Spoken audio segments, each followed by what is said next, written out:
Si tu nous écoutes, c'est que tu veux devenir entrepreneur de ta vie et la vivre selon tes termes. Avec Entrepreneur, Marc et moi-même avons pour mission d'étudier, documenter et partager les principes du succès entrepreneurial et de la haute performance. Nous t'envoyons d'ailleurs notre meilleur value dans son format le plus dense, directement dans ta boîte mail, pour qu'on puisse ensemble rester performant par habitude et réussir par principe. Il te suffit d'aller sur notre site entrepreneur.com et de scroller jusqu'en bas de la page ou cliquer directement sur l'onglet « Recevoir la value ». Et avant de passer à la value du jour, n'oublie pas que tout peut être appris, entrepris et accompli. Bonne écoute. Aujourd'hui, je ne me retrouve pas avec Marc, mais je continue sur ma lancée puisque dans le dernier épisode, j'avais pu commencer à partager mes petits apprentissages et mes constatations sur l'économie digitale qui me venaient en partie de mon cours sur le management dans l'économie digitale, justement. Et on avait pu mettre ça en contraste avec l'épisode de Marc qu'il avait créé sur la base de son cours de l'histoire de la pensée économique ou de l'histoire de l'économie en général. Donc aujourd'hui, on va essayer de prendre ce qu'on a discuté la dernière fois et se demander, ok, donc ça c'est le contexte, très bien, qu'est-ce que ça veut dire pour l'entrepreneur? Comment on peut utiliser tout ça pour progresser dans notre stratégie digitale en 2020? Alors, premièrement, petit disclaimer, comme d'habitude, si vous êtes là pour un mode d'emploi type IKEA sur comment construire son business model, etc., malheureusement, je ne peux rien faire pour vous. Ça ne vaut même pas la peine d'aller jusqu'au bout de cet épisode parce que c'est justement tout sauf un mode d'emploi. C'est vraiment des pistes de réflexion finalement sur comment on peut développer au mieux notre offre, notre stratégie, notre business model dans l'économie digitale. D'ailleurs, je pense que la piste du business model vaudra la peine d'être développée dans un épisode dédié. Malheureusement, on n'aura pas la place et le temps aujourd'hui pour ça. Mais tout ça, ça nous ramène finalement à l'exercice de réflexion. Et à mon avis, c'est pas pour rien que dans l'économie digitale, on parle autant de design thinking, donc la pensée en termes de design. C'est un peu sophistiqué comme ça, mais ça veut dire ce que ça veut dire.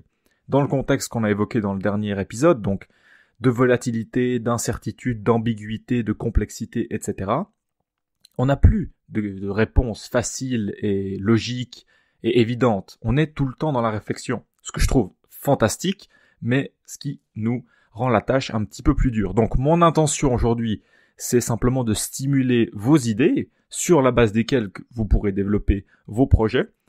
Vous me direz si ça a fonctionné. Sans plus attendre, on va replacer 3 mots sur la table puisque la thématique est tellement gigantesque et vaste que je suis obligé de me concentrer un petit peu. Donc, premier mot, l'unicité, donc le caractère d'être unique. On verra pourquoi tout à l'heure.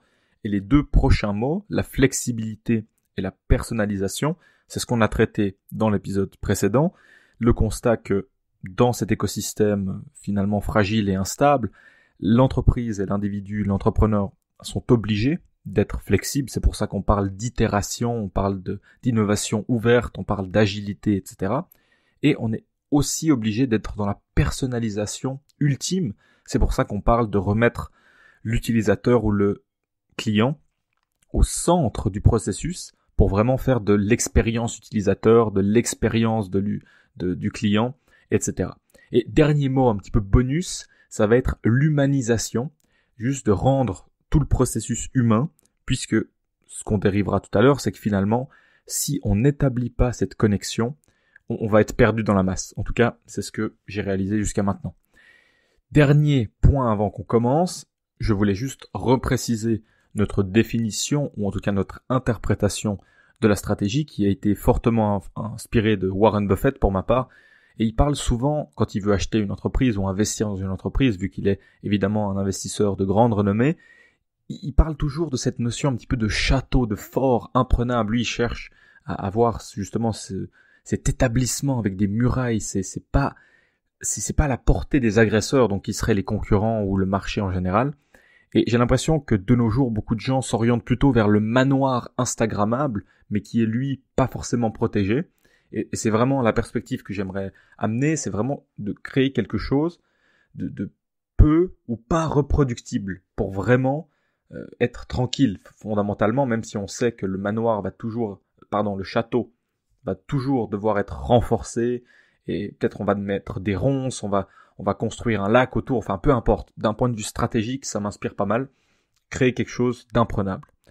Et puis, si on voulait se pencher sur le côté plus business model, donc quelle innovation on va chercher à créer, il y a toujours cette intersection qui est assez intéressante entre ce qui est désirable, donc les besoins, la demande du marché, ce qui est faisable, donc d'un point de vue technologie et processus, ou en tout cas ce qui est développable si ça n'est pas encore faisable, et le côté viable, donc le côté rentabilité, etc.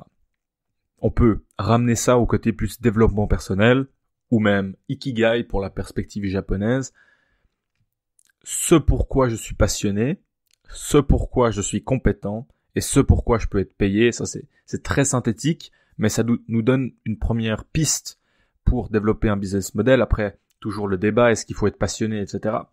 Chez nous, avec Entrepreneur, on a plutôt cette perspective de développer quelque chose pour lequel on aura justement cet avantage compétitif, qu'on va pas être fatigué quand nos concurrents vont s'essouffler parce qu'on le fait avec une énergie supplémentaire. Enfin bref. Maintenant, on va revenir sur tout le contexte qu'on a développé dans l'épisode précédent. On se disait, mais c'est tellement puissant ces nouveaux business models digitaux, on a ces super puissances, on a ces GAFA qui ont ces cercles vertueux de network effects, il y a cette big data, enfin tout ça c'est des mots assez buzz, et on voit que c'est réellement puissant, puisque ça engendre sur des conflits géopolitiques, que ces puissances-là, ils sont quasiment plus puissants que les États, et on peut aussi voir la perspective Libra, qui est émergé chez Facebook, qui fait littéralement trembler le monde de la finance. Donc on sait que c'est puissant. Mais nous, on n'est pas encore à ce niveau-là, parce que c'est vrai que si vous avez entre les mains un Facebook ou un Amazon, vous seriez certainement pas en train de m'écouter. Nous, on est plus au niveau individuel, on est plus au niveau entrepreneur et entreprise émergente, et on va se dire, ok, oui, le digital est puissant pour ces géants technologiques, mais c'est également la possibilité et l'opportunité d'être différent pour nous. Malheureusement, on voit que beaucoup de gens tentent quand même d'être pareil, d'être la même chose, et de créer tous leur même shop en ligne pour vendre les mêmes produits d'AliExpress. Si je prends l'exemple du dropshipping que j'ai moi-même pratiqué, j'ai trouvé ça phénoménal pour apprendre, mais d'un point de vue stratégique, c'est nul.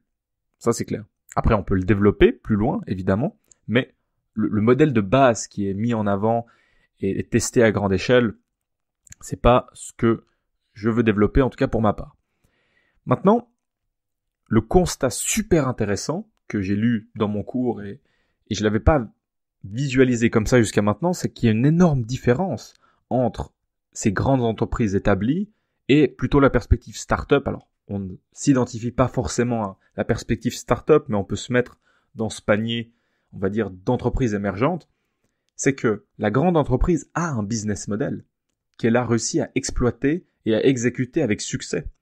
Alors que l'entrepreneur ou la start-up n'a pas réellement de business model.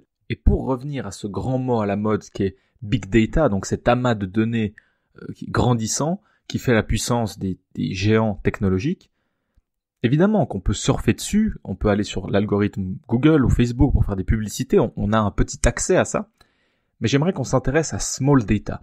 Et ça, c'est justement un contraste intéressant qui m'avait été évoqué à une des conférences auxquelles j'ai participé. Donc il y avait un autre intervenant qui est Franck Avila, professeur à l'école des Roches d'hôtellerie en Suisse. Donc je trouvais fantastique ce concept de small data, de ne pas s'intéresser à l'agrégat des grandes firmes et du marché dans son ensemble, mais juste de s'intéresser à notre niveau à nous et d'utiliser les données qu'on a, même si elles sont plus petites, mais elles sont peut-être de plus grande qualité. Et c'est là qu'on a l'opportunité de niche qu'on a évoqué dans l'épisode précédent, ce long tail, donc cette longue queue du marché où on est capable de quand même être profitable, quand même être rentable dans des industries qui ne le seraient pas forcément, parce que on a la profondeur de champ, comme dans le monde francophone. En Suisse, honnêtement, entrepreneur n'existerait peut-être pas, ou n'existerait peut-être plus, parce qu'au niveau suisse, on n'a pas encore la profondeur, on n'a pas encore le marché pour ce qu'on produit. Mais au niveau français, également en Belgique, un petit peu en Afrique du Nord, on a un marché. Mais si on n'était pas dans le monde digital, on n'aurait pas eu accès à tout ça. Si on était juste à faire des masterminds en présentiel ou des petites conférences, on aurait peut-être été découragé parce qu'on n'aurait pas eu le feedback, on n'aurait pas eu la création d'audience, tout simplement parce qu'on n'aurait pas pu accéder à ce petit coin du marché qu'on a pu justement accéder grâce au digital. Et donc, sur ce point-là, j'aimerais qu'on se penche sur le premier mot qui est l'unicité, donc ce qui nous rend unique. Et si on veut vraiment être stratégiquement dans la création de quelque chose, ça vaudrait peut-être la peine de lister tout ce qui nous rend réellement unique.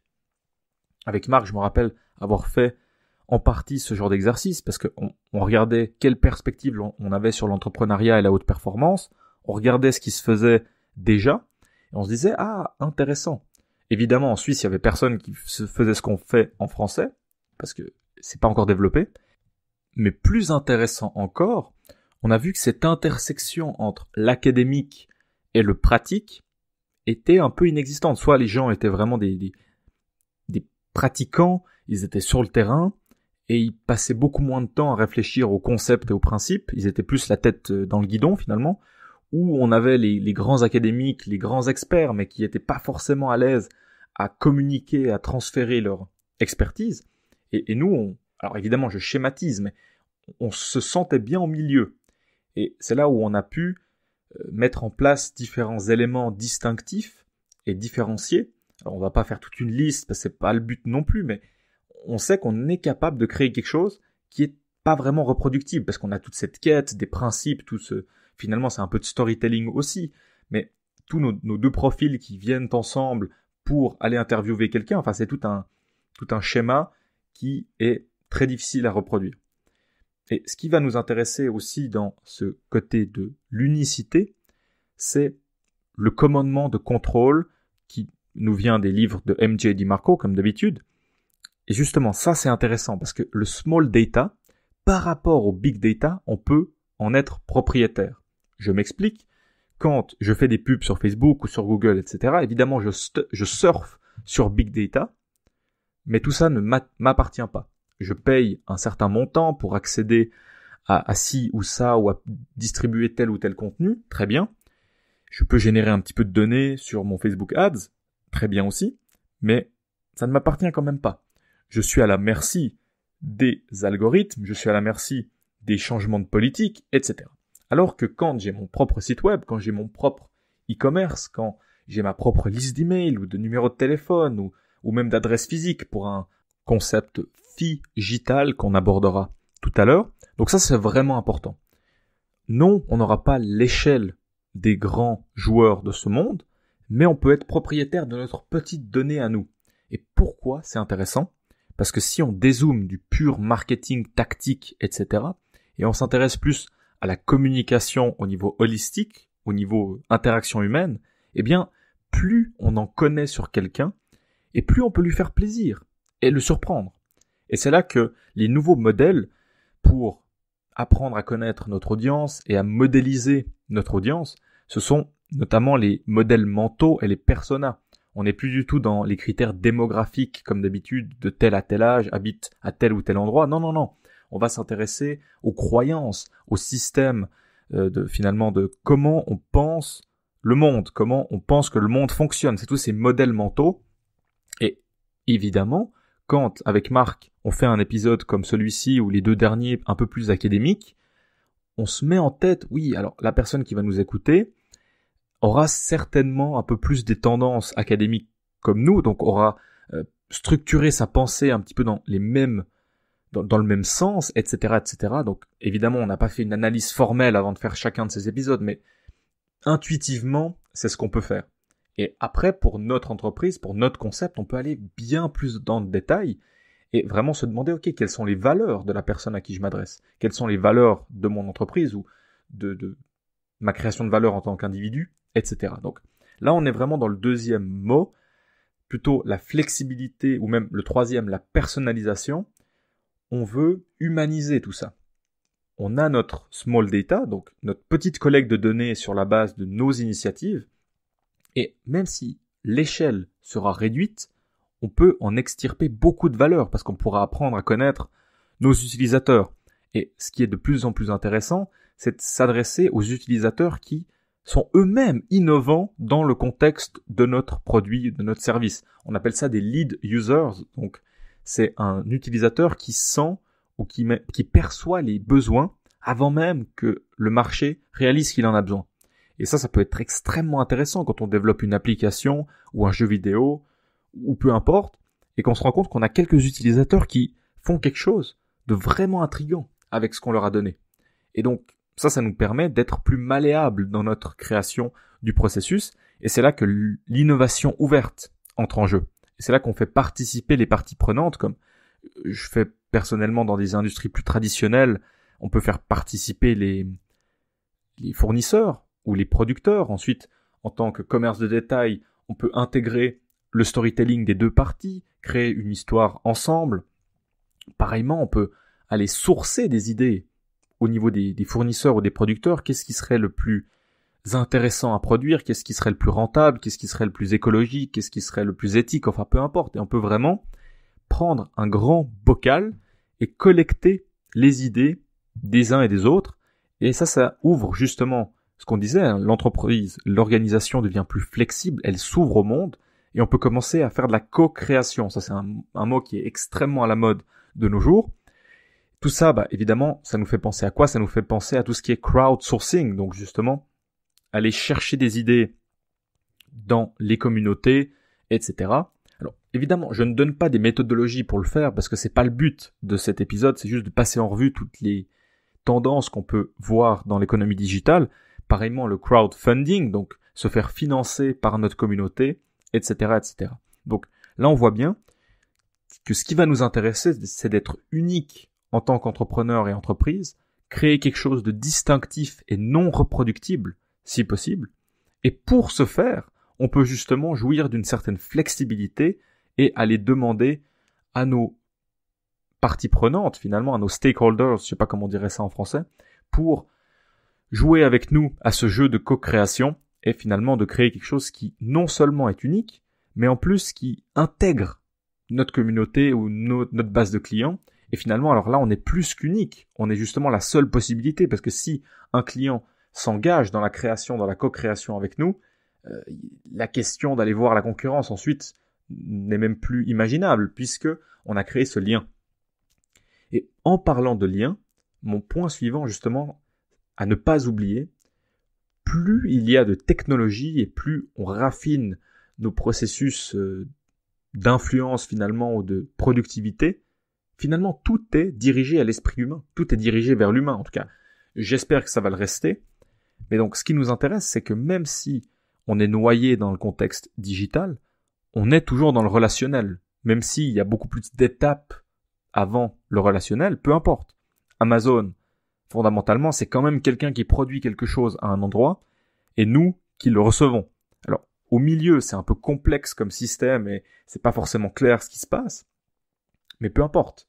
C'est quand même du relationnel, et on peut utiliser le digital pour décupler, pour augmenter notre relationnel, et donc on peut garder aussi les deux parties du cerveau en tête.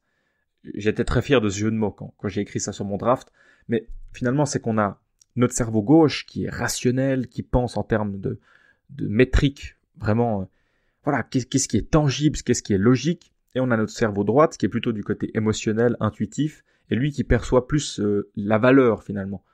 Et c'est ça qui est intéressant, c'est que dans notre contexte digital, comme je l'avais déjà mentionné, on veut être logique, utiliser notre cerveau gauche pour notre production de valeur, mais on veut aussi engendrer des bonnes émotions et une expérience, donc stimuler le cerveau droite de notre base de clients et de notre communauté. Et ça n'est pas sans conséquence, puisqu'on sait que dans l'économie digitale, on a tous ces biais cognitifs qui sont exacerbés comme la preuve sociale. Il y a 100 000 likes sur une publication, intuitivement on lui accorde plus de valeur.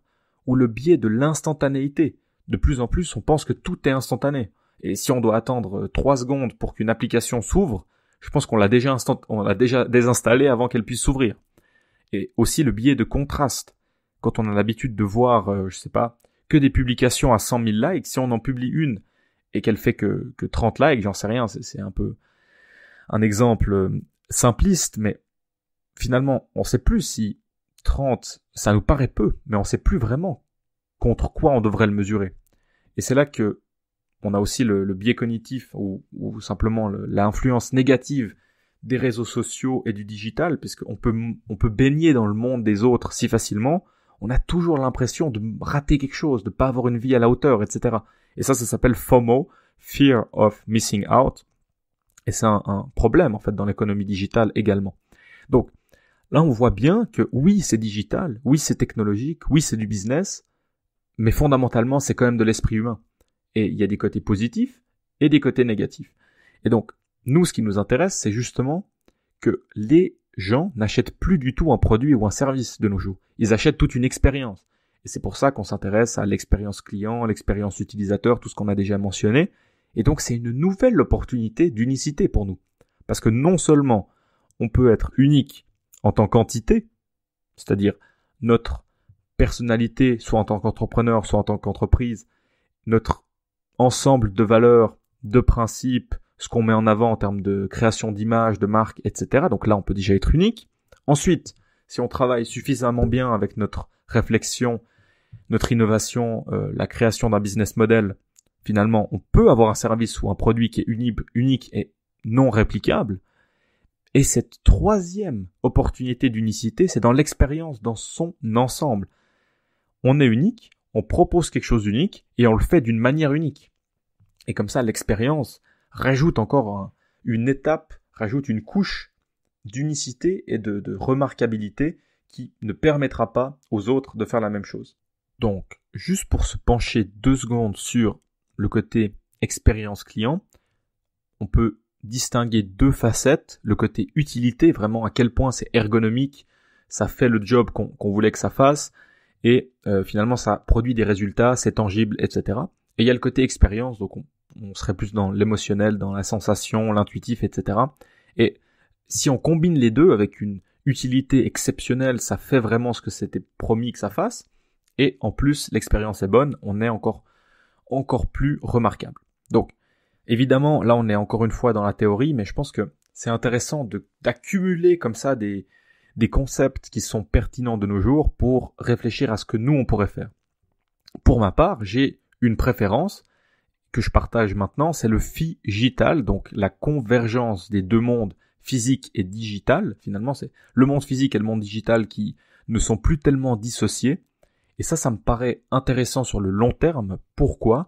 Parce que le monde réel, on ne sait pas vraiment s'il va être déserté ou pas, mais les indicateurs diraient que non, finalement. On sera quand même toujours dans le monde réel, sinon ce serait un peu triste. Et c'est peu réaliste de penser qu'on resterait tous chez nous. Finalement, non. Mais c'est vrai que les modèles du monde physique de l'époque ont tendance à ne plus fonctionner. Comme on pense au commerce de détail classique sur lequel je me penche en général, il faut réellement changer les choses, sinon la survie est difficile. À l'inverse, le monde digital, et s'il devenait extrêmement saturé, à tel point qu'on n'y ait vraiment plus accès finalement. On ne sait pas.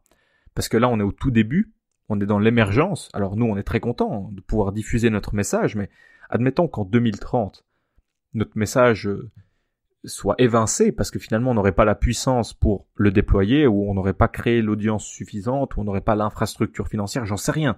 Tout ça, c'est hypothétique. Mais ce que je trouve intéressant dans le phygital, c'est qu'en s'établissant dans les 2 mondes, on maximise les points de contact. Ça, c'est quelque chose d'important en marketing digital, on pourrait juste y revenir vers la fin. Et aussi, on essaye de minimiser nos risques. C'est-à-dire qu'on existe dans les 2 mondes, et comme ça, le client qui lui-même ne fait même plus la distinction entre les 2 mondes peut nous trouver et peut interagir avec nous partout. C'est majoritairement pertinent dans le commerce, ce serait peut-être plus difficile dans d'autres industries, mais je laisse imaginer ce que ça peut donner. Donc maintenant, pour revenir sur la question des points de contact, c'est quelque chose qui me paraît intéressant pour clore un petit peu ce méli-mélo de concepts, c'est que finalement, pour tout business model, dont on pourra faire un épisode éventuellement dans le futur, parce que ça demande plus de recherche encore, on veut vraiment maximiser 5 étapes. La première, on appelle simplement ça la découverte ou la visibilité, juste que la personne ou le client ou le prospect prenne conscience qu'on existe. Ça paraît très très bête à dire comme ça, mais dans le contexte digital, c'est pas donné. Parce que comme on disait, dans le digital, rien n'existe en soi. tout existe que si on y est amené. Et donc, la première étape d'être découvert et d'exister, là, le figital devient intéressant parce que si on existe et on est connu dans le monde réel, on peut simplement finalement utiliser ça comme levier pour le monde digital, mais si on n'est que digital, finalement, on a le risque de ne jamais exister. Intéressant à garder en tête selon moi. Deuxième étape, c'est là où on va vouloir être considéré. Parce que c'est pas parce qu'on existe qu'on est digne d'intérêt, finalement. Donc, avec la considération, c'est là où on va vouloir amener les gens à nous considérer comme une option. Peut-être en établissant une relation de confiance, en créant du contenu d'une certaine qualité. Prenons l'exemple du podcast. On existe grâce aux plateformes, mais c'est pas très puissant. C'est même très très désavantageux en termes de modèle. Le podcast pour être découvert, c'est juste une horreur. Donc on est simplement, on est dépendant des plateformes de mise en valeur, donc les réseaux sociaux et du bouche à oreille. Donc très mauvais sur ce point-là. Ensuite, la considération, donc être considéré comme ayant une certaine valeur. On a souvent utilisé Instagram, voire un petit peu les emails ou LinkedIn pour juste mettre en valeur ce qu'on faisait, créer un petit peu de valeur sur la base de notre contenu pour que les gens soient incités et intrigués à en apprendre plus. Ok, voilà, ça c'était la deuxième étape. Après, il y a ce qu'on appelle le passage à l'action ou la conversion, ce que les marketeurs ou les vendeurs aiment beaucoup. Et ça va être toute une architecture pour amener la personne à faire ce qu'on voulait qu'elle fasse. Évidemment, on espère que c'est pour l'aider à accomplir quelque chose qu'elle a besoin de faire plutôt que la dévier de ce qu'elle devrait faire. Ça, c'est une question plus éthique. Mais c'est souvent dans le digital qu'on peut mettre l'accent parce que dans le monde réel, on peut difficilement forcer. Dans le monde réel, c'est mal perçu. Alors que dans le monde digital, finalement, faire du retargeting, remontrer la même pub encore et encore, envoyer un coupon de discount, enfin voilà, on voit qu'il y a beaucoup de possibilités pour pousser les gens à l'action. Ce qui qui nous ferait dire de s'instruire sur la psychologie pour être soi-même armé contre tout ça, parce que dès qu'on est dans le digital, finalement, on est simplement poussé d'un côté et de l'autre parce que les gens qui ont créé la page sur laquelle on se trouve ont mis en place. Enfin, c'est un peu philosophique, je m'en rends compte, mais ça me paraît intéressant.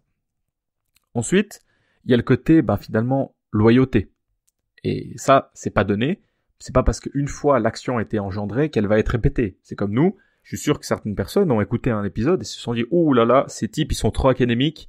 Ils sont trop dans leur pensée pour nous. Nous, on veut juste 3 étapes pour faire du fric. Alors ça, c'est tout à fait possible. Et on va perdre des gens comme ça. Ils seront passés à l'action une fois, mais on n'aura pas démultiplié, on n'aura pas multiplié l'étape. Et ensuite, il y aura ce qu'on appelle l'évangélisme ou la loyauté, la recommandation. Et ça devient intéressant avec le digital parce qu'on peut démultiplier ça. Le bouche à oreille dans le monde réel, c'est puissant, mais c'est limité. Alors que dans le monde digital, on a déjà tous vu quelque chose qui devient viral, ça peut aller très très vite et très très loin. Donc, voilà un peu les étapes qu'on veut avoir en tête quand on crée notre architecture pour exister et finalement persister dans le monde digital et peut-être aussi physique. Maintenant, j'aimerais juste finir sur un petit mot de la fin. En tant qu'entrepreneur, je vois énormément de valeur dans un petit ensemble de compétences que je voulais juste rappeler vu qu'on a parlé d'économie digitale et de tout ce monde-là. C'est déjà l'économie. Juste avoir une bonne compréhension ou en tout cas juste des notions de base pour comprendre ce dont on a discuté dans ces deux derniers épisodes, juste comprendre un petit peu cette notion de marché et de comprendre pourquoi quelque chose est perçu comme ayant de la valeur, etc., etc. Je pense que c'est vraiment une base très intéressante, surtout que si on pousse l'étude de l'économie, on tombe dans ce qu'on appelle l'économie du comportement, et ça, pour le monde digital, c'est juste une perle. Malheureusement, j'ai pas encore développé mon expertise là-dedans. Je pense le faire dans le futur parce que c'est juste passionnant. En tandem avec l'économie, notamment du comportement, on a tout ce qui est de la psychologie. Je trouve ça assez contre-intuitif parce que plus on parle de technologie et plus on se dirait ouais mais faut que je devienne un codeur hors pair. Ma perspective serait plutôt de se dire non, devenons plutôt des psychologues pour comprendre ce que ça veut dire derrière le code finalement. Parce que oui, le code, ça peut être créé, ça peut avoir de la valeur. Mais comme on l'a dit, c'est généralement toujours destiné à l'esprit humain. Donc si on construit l'esprit humain, pour moi, on a déjà une influence plus importante, même si les compétences technologiques devraient être maîtrisées quand même à un niveau superficiel, mais pratique, pour juste comprendre tous les différents rôles dans l'organisation, comprendre ce que fait chaque personne quand on crée un projet, etc. Mais encore une fois, la perspective d'entrepreneur est de se dire, ok, les hard skills, donc coder, être un développeur, etc., on sait qu'on ne sera pas les meilleurs du monde. On sait aussi que ça peut être appris, ça peut être automatisé jusqu'à un certain niveau. Donc, on sait que c'est pas le plus stratégique. La psychologie, à l'inverse, c'est plus intangible, c'est plus distinctif, selon nous. Et le dernier point qui est en réalité un double point, c'est l'apprentissage continu et la concentration.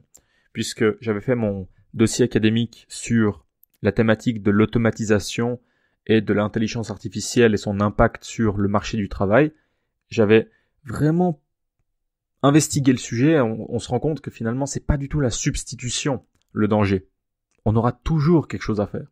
On aura toujours des choses même de plus en plus intéressantes à faire. On pourrait même dire ça. Mais le problème en général se situe au niveau du upskilling, donc l'élévation des compétences, si on traduit. Et le problème, c'est qu'on ne sait pas faire ce qu'on devrait ou ce qu'on pourrait au mieux faire. Parce qu'il y a des barrières de compétences, d'apprentissage, etc.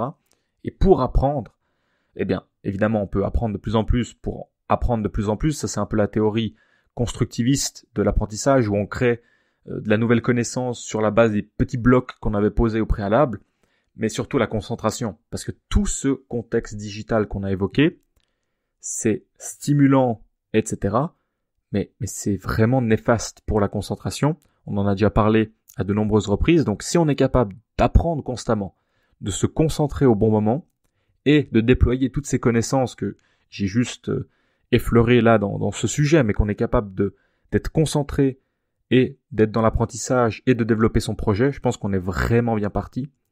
Et dernier petit point bonus, pour ceux qui ne seraient pas dans l'entrepreneuriat pur, un peu comme Marc et moi-même, finalement, on joue sur plusieurs tableaux.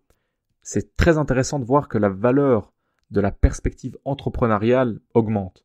Parce que comme on l'a dit, finalement, on a besoin d'être agile, on a besoin d'être flexible, de faire de la personnalisation, de tester, d'innover, d'initier. Et donc, cette perspective a de plus en plus de valeur, selon moi. Et voilà, c'est l'intrapreneuriat, c'est l'agile, c'est l'itération, tous ces mots très très buzz qui sont dans la communauté du management, etc. Moi, ce que je vois là derrière, c'est que je vois que l'entrepreneur a de plus en plus de valeur à apporter. Et ça me paraît super stimulant. Je pense qu'on peut se laisser là-dessus. C'était un plaisir de partager mon cours que j'ai pu relier à d'autres expériences et d'autres ressources sur ces 2 derniers épisodes. J'espère que ça a pu créer de la valeur pour vos idées en 2020 et on se tient au courant sur les différents réseaux comme d'habitude. Je laisse la parole à Marc pour l'outro. Voilà la fin de l'épisode, on espère qu'il t'aura plu. Si c'est le cas, n'hésite pas à nous mettre un petit commentaire sur iTunes ou autre part, c'est ce qui nous aide le plus, c'est ce qui nous fait le plus plaisir. Autrement, on est toujours très heureux d'entendre tes retours et tes conseils, donc n'hésite pas à nous contacter sur les réseaux sociaux par message ou autre part. On a aussi une liste d'emails à laquelle on envoie de la value régulière, que ce soit des recommandations de livres, des bonus, des opinions, des articles, n'importe quoi. Donc n'hésite pas, pour ne rien louper de tout ça, à t'inscrire sur notre liste d'emails sur notre site, donc entrepreneur.com, pour être sûr de recevoir toute la value. Et sinon, on se retrouve dimanche prochain pour un prochain podcast. À dimanche prochain!